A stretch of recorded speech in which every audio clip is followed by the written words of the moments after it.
2013-19 మధ్య 273కి 95 పైసలకి ఇచ్చింది ఎవరా అంటే చంద్రబాబు నాయుడు గారుగా.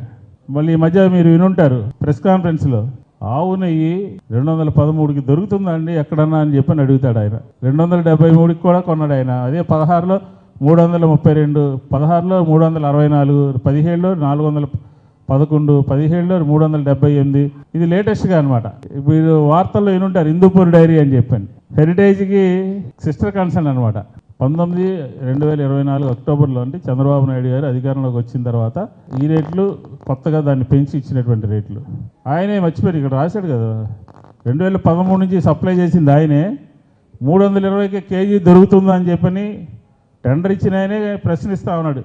ప్రజలకి తప్పుదోవ పట్టించడం కోసం, ప్రజల్ని మభ్యపెట్టడం కోసం ఆవు నెయ్యి 320కి దొరుకుతుందా అన్నాడు. ఏ రకంగా సంతకం పెట్టాడు, ఏ రకంగా ప్రభుత్వం ఆర్డర్ ఇచ్చింది?